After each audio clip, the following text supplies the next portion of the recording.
ನಿಮ್ಮ ಜೀವನ ಶೈಲಿ ಬದಲಾಗಬೇಕೆ ಈ 5 ಟಿಪ್ಸ್ನ ಫಾಲೋ ಮಾಡಿ. ಹಾಯ್ ಹಲೋ ಫ್ರೆಂಡ್ಸ್, ನಾನು ನಿಮ್ಮ ಬಸವರಾಜ್ ಮೇಟಿ ಬದುಕಿನ ಬಂಡಿ ಚಾನಲ್ಗೆ ಸ್ವಾಗತ.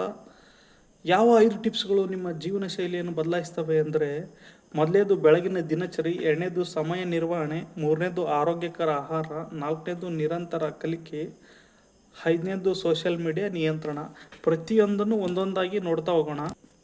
ಮೊದಲೇದ್ದು ಬೆಳಗಿನ ದಿನಚರಿ, ಮಾರ್ನಿಂಗ್ ರೂಟೀನ್ ಅಂತ ಕರೀತಾರೆ. ಏನು ಮಾಡೋದು?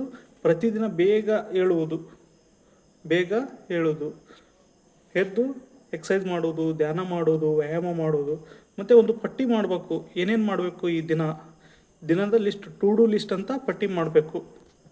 ಎರಡನೇದು ಸಮಯ ನಿರ್ವಹಣೆ, ಟೈಮ್ ಮ್ಯಾನೇಜ್ಮೆಂಟ್. ದಿನದ ಕೆಲಸಗಳನ್ನು ಮುಂಚಿತವಾಗಿ ಯೋಜಿಸುವುದು, ಪ್ಲಾನ್ ಮಾಡೋದು. ಯಾವ ಟೈಮ್ಗೆ ಏನು ಮಾಡಬೇಕು, ಯಾವಾಗ ಏನು ಮಾಡಬೇಕು ಅನ್ನೋದು ಪ್ರತಿಯೊಂದನ್ನು ನಾವು ಏನು ಮಾಡಬೇಕು, ಪ್ಲಾನ್ ಮಾಡಿ ಸೆಟ್ ಮಾಡಿ ಇಟ್ಕೋಬೇಕು. ಟೈಮ್ ಅನ್ನೋದು ಒಮ್ಮೆ ಹೋದರೆ ಬಸ್ ಸ್ಟ್ಯಾಂಡ್ನಲ್ಲಿ ಬಸ್ ಮಾತ್ರ ನಿಲ್ಲುತ್ತದೆ, ಸಮಯ ನಿಲ್ಲುವುದಿಲ್ಲ ಅಂತ ಒಂದು ಚೀನಾ ಗಾದೆ ಇದೆ. ಅದೇ ಥರ ನಾವು ಟೈಮ್ ಅಂದರೆ ಒಂಥರ ದುಡ್ಡು ಇದ್ದಂಗೆ. ದುಡ್ಡನ್ನು ನಾವು ಯಾವ ರೀತಿ ಬಳಸಬೇಕು, ಪ್ಲಾನಿಂಗ್ ಮಾಡಿ ಬಳಸ್ತೀವೋ ಅದೇ ಥರ ಸಮಯವನ್ನು ನಾವು ಬಳಸಬೇಕಾಗುತ್ತೆ. ಮೂರನೇದು ಯಾವುದಪ್ಪ ಅಂದರೆ, ಆರೋಗ್ಯಕರ ಆಹಾರ ಅಂದರೆ ಕಾರ್ಬೋಹೈಡ್ರೇಟ್ಸು, ಪ್ರೋಟೀನ್ಸು, ವಿಟಮಿನ್ಸು ಯಾವ ಪ್ರಮಾಣದಾಗ ತೊಗೋಬೇಕು, ಎಷ್ಟು ಪ್ರಮಾಣದಾಗ ತೊಗೋಬೇಕನ್ನೋದು ಹೇಳುತ್ತಾ. ಈ ಸಂದರ್ಭದಾಗ ಇನ್ನೊಂದು ಮಾತು ಬರುತ್ತೆ. ಆಹಾರ ಅಂತ ಬಂದಮೇಲೆ ಆಹಾರ ಜವಾರಿ, ಹೈಬ್ರಿಡ್ ಅಂತ 2 ಪ್ರಕಾರ ಆಗಿಬಿಟ್ಟಿದೆ. ಈಗ ಜವಾರಿ ಸಿಗೋದು ಭಾಳ ಕಡಿಮೆ ಆಗಿದೆ, ಎಲ್ಲ ಹೈಬ್ರಿಡ್ ಆಹಾರ ಸಿಗೋದು ಜಾಸ್ತಿ ಆಗಿದೆ. ಒಂದು ಮಾತು ಹೇಳ್ತಾರೆ ಹಿರಿಯರು, ಬೆಳಗ್ಗೆ ರಾಜನ್ ಥರ ಊಟ ಮಾಡಬೇಕಂತೆ, ಮಧ್ಯಾಹ್ನ ರಾಣಿ ಥರ ಊಟ ಮಾಡಬೇಕಂತೆ, ರಾತ್ರಿ ಭಿಕ್ಷುಕನ ಥರ ಊಟ ಮಾಡಬೇಕಂತ ಹೇಳ್ತಾರೆ. ಅಂದರೆ ಮಾರ್ನಿಂಗ್ ಏನಿರುತ್ತಲ್ಲ ಚೆನ್ನಾಗಿ ಊಟ ಮಾಡಬೇಕಂತೆ, ಮಧ್ಯಾಹ್ನ ಸ್ವಲ್ಪ ಲೈಟಾಗಿ ಮಾಡಬೇಕು, ರಾತ್ರಿ ಸ್ವಲ್ಪ ಕಡಿಮೆ, ಅದಕ್ಕಿಂತ ಕಡಿಮೆ ಮಾಡಬೇಕಂತ ಹೇಳ್ತಾರೆ. ಈ ಥರ ಒಂದು ಆಹಾರದ ನಾವು ಶೈಲಿನ ಅಳವಡಿಸ್ಕೊಂಡ್ರೆ ನಮ್ಮದು ಜೀವನ ಶೈಲಿ ಏನಾಗುತ್ತೆ, ಬದಲಾಗುತ್ತೆ ಅಂತ ಹೇಳ್ತಾರೆ. 4ನೇ ಟಿಪ್ಸ್ ಏನಪ್ಪ ಅಂದರೆ, ನಿರಂತರ ಕಲಿಕೆ. ಜೀವನ ನಿರಂತರವಾಗಿ ಕಲಿಸ್ತಾ ಇರುತ್ತೆ, ನಾವು ಕಲಿತಾ ಇರಬೇಕು. ಯಾವಾಗ ಕಲಿಯೋದು ನಿಲ್ಲಿಸುತ್ತೆ ಜೀವನ, ನಾವು ಆವಾಗ ಕಲಿಯೋದನ್ನ ಬಿಡಬೇಕಾಗತ್ತೆ. ಪ್ರತಿದಿನ ಕನಿಷ್ಠ 15 ನಿಮಿಷ ಆದರೂ ಓದಬೇಕಂತ ಹೇಳ್ತಾರೆ. 15 ನಿಮಿಷ ಓದಿದರೆ ನಾವು ಏನು ಮಾಡ್ತಿದ್ವಿ ಅನ್ನೋದು ಪ್ರೆಸೆನ್ಸ್ ಆಫ್ ಮೈಂಡು ಬರುತ್ತೆ. ಪುಸ್ತಕ ಜೊತೆ ನಾವು ಮಾತಾಡೋದು, ಪುಸ್ತಕವೇ ಒಂದು ಫ್ರೆಂಡ್ ಅಂತ ಅನ್ಕೋಬೇಕು. ನಾವು ಪುಸ್ತಕ ಜೊತೆ ಮಾತಾಡೋದು ಕಲ್ತ್ಬಿಟ್ರೆ ಇಡೀ ಜಗತ್ತಲ್ಲಿ ನಮ್ಮಷ್ಟು ಸಂತೋಷಗಳು ಯಾರೂ ಇಲ್ಲ. ಪುಸ್ತಕಗಳಲ್ಲಿ ಎಲ್ಲ ಫೀಲಿಂಗ್ಸ್ ಇರುತ್ತೆ. ನಾವು ಮನುಷ್ಯರ ಜೊತೆ, ಫ್ರೆಂಡ್ಸ್ ಜೊತೆ ಯಾವ ಫೀಲಿಂಗ್ ಇರುತ್ತೆ, ಪುಸ್ತಕಗಳ ಜೊತೆನೂ ಮಾತಾಡ್ಬೋದು ನಾವು ಅಂತ ಹೇಳ್ತಾರೆ. ಲಾಸ್ಟ್ ಟಿಪ್ಸ್ ಏನಂದರೆ, 5ನೇ ಟಿಪ್ಸು ಸೋಷಿಯಲ್ ಮೀಡಿಯಾ ನಿಯಂತ್ರಣ.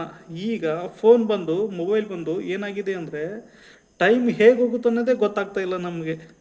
ಹಿಂಗೆ ಸ್ಕ್ರೋಲ್ ಮಾಡ್ತಾ ಟೈಮ್ ಆಗೋದೇ ಗೊತ್ತಾಗಲ್ಲ.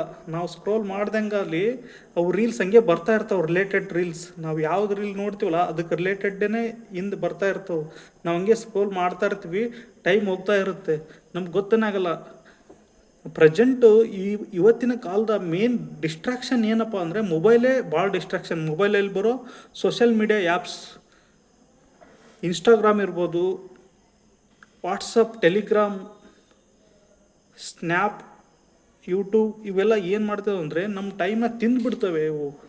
ಹಾಗಾಗಿ ನಾವು ಸಮಯವನ್ನು ಸರಿಯಾಗಿ ನಿಯಂತ್ರಣ ಮಾಡ್ಕೊಂಡ್ಬಿಟ್ರೆ, ಸೋಷಿಯಲ್ ಮೀಡಿಯಾವನ್ನು ಕರೆಕ್ಟಾಗಿ ಟೈಮ್ ಟು ಟೈಮ್ ನಾವು ನಿಯಂತ್ರಣದಲ್ಲಿ ಇಟ್ಕೊಂಡ್ಬಿಟ್ರೆ ಏನು ಮಾಡ್ಬೋದು, ನಾವು ನಮ್ಮ ಜೀವನ ಶೈಲಿಯನ್ನು ಬದಲಾಯಿಸ್ಬೋದು. ನಾನು 5 ಟಿಪ್ಸ್ ಹೇಳ್ತೀನಂತ ಹೇಳಿದೆ, 5 ಟಿಪ್ಸು ಹೇಳಿದ್ದೀನಿ. ಒಂದನೇದ್ದು ನಮ್ಮ ಮಾರ್ನಿಂಗ್ ರೂಟೀನ್ಸ್, ಬೆಳಗಿನ ದಿನಚರಿ. ಎರಡನೇದ್ದು ಸಮಯ ನಿರ್ವಹಣೆ, ಟೈಮ್ ಮ್ಯಾನೇಜ್ಮೆಂಟ್. ಮೂರನೇದು ಆರೋಗ್ಯಕರ ಆಹಾರ, ಹೆಲ್ದಿ ಡಯಟ್. ನಾಲ್ಕನೇದು ನಿರಂತರ ಕಲಿಕೆ, ಕಂಟಿನ್ಯೂಯಸ್ ಲರ್ನಿಂಗ್. 5ನೇದು ಸೋಷಿಯಲ್ ಮೀಡಿಯಾ ನಿಯಂತ್ರಣ, ಡಿಜಿಟಲ್ ಡಿಟಾಕ್ಸ್. ಇವೆಲ್ಲವನ್ನೂ ನಾವು ಕರೆಕ್ಟಾಗಿ ಮಾಡಿಬಿಟ್ರೆ ನಮ್ಮ ಜೀವನದಲ್ಲಿ ಏನಿರ್ತೀವಿ, ನಾವು ನಮ್ಮ ಲೈಫ್ ಸ್ಟೈಲ್ನ ಬದಲಾಯಿಸ್ಕೋತೀವಿ ಅಂತ ಹೇಳ್ಬೋದು. ಹಾಗಾಗಿ ಪ್ರತಿಯೊಂದನ್ನು ನಾವು ಏನು ಮಾಡಬೇಕು, ಸುಧಾರಣೆ ಮಾಡ್ತಾ ಹೋದರೆ ನಮ್ಮ ಜೀವನ ಶೈಲಿಯು ಕೂಡ ಬದಲಾಗುತ್ತಾ ಹೋಗುತ್ತೆ. ಈ ಥರ ಪ್ರತಿದಿನವೂ ಒಂದೊಂದು ಒಳ್ಳೆಯ ಟಾಪಿಕ್ ತರೋಣ. ಬದುಕಿನ ಬಂಡಿ ಚಾನಲ್ಗೆ ಸಬ್ಸ್ಕ್ರೈಬ್ ಆಗಿ ಸಪೋರ್ಟ್ ಮಾಡಿ. ಮತ್ತೆ ಭೇಟಿ ಆಗ್ತಿರೋಣ ಫ್ರೆಂಡ್ಸ್. Thank you.